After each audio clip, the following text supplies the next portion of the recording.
Companies in the United States are using contracts to trap workers in jobs that they hate, creating a new form of indentured servitude. I've got Farron Cousins from Ring of Fire with me to talk about that and a lot of other things.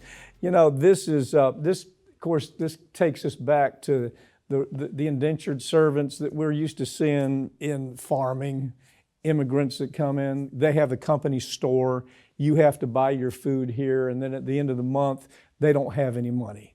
Or else in this situation, it's a little more sophisticated, isn't it? Yeah, it is. What employers are doing right now in order to trap people in jobs that either aren't paying well or jobs that they just simply don't like is they're saying, okay, if you don't work here for X number of years and you leave, you have to repay us thousands and thousands of dollars for your so-called training to even work this job. And this is happening across industries. I mean, we're talking about pet groomers. There's actually a class action lawsuit about that. Pet smarts being sued. Yeah, truck drivers, nurses, all kinds of service workers in general. Yeah. It's terrifying for these people. Well, they call it specialty training. They say, you know, you can't go anywhere and not get this kind of training where it's not going to cost money. So if you're going to cost us money and you don't stay here more than 24 months, you owe us that money back.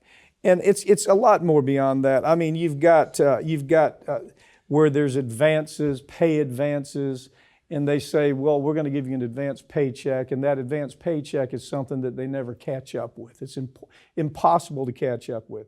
So this value of training debt, that's generally what it's called. And right now, my take on it is the courts have enforced it, some of them. But I think you've also got, something that you have, the unconscionability doctrine. A judge can look at it and say, yeah, I see this as a contract, but I think it's unconscionable. And they've got a lot of leeway to say, I'm not going to allow this. I think that's the way this is going to go, to tell you the truth. Hopefully. And what's really ironic, disgustingly ironic about this program is that it's called the Training Repayment Agreement Provision, which the acronym of that is TRAP. It's literally called a trap that they're putting these workers into to force them to pay back this training. And a lot of times, this is something the courts have to take into consideration too. These employees are straight up told, we offer the free training. So they're told it is free. There is no cost for this.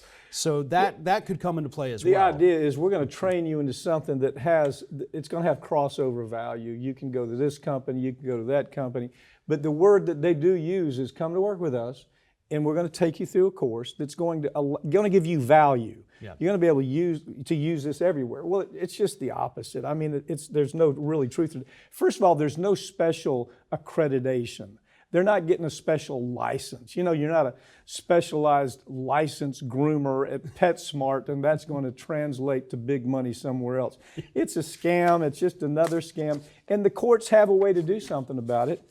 Like I say, if you have something that's so unconscionable that it looks like slave peonage, what they call peonage, then they can do something about it. Health insurance companies are gouging consumers while taking millions of dollars from the federal government every year. All right, this was supposed to be a program, ACA, right? The purpose of the ACA was to make health insurance more affordable. So the government starts pouring money. Here, take billions of dollars, and oh, by the way, in addition to the billions of dollars, we're going to give you some subsidies too. It wasn't just the billions of dollars they put in. They said, we're also going to give you subsidies. What did the corporate freaks do with that? They raised the prices on everybody else buying health insurance. And we're talking about $800 million that is about to be given to these insurance companies. That's not even including the billions they've already gotten. They already have billions. So there's a plan right now saying we're going to give you another $800 million in addition to your subsidies, in addition to your tax breaks, in addition to all the special loopholes.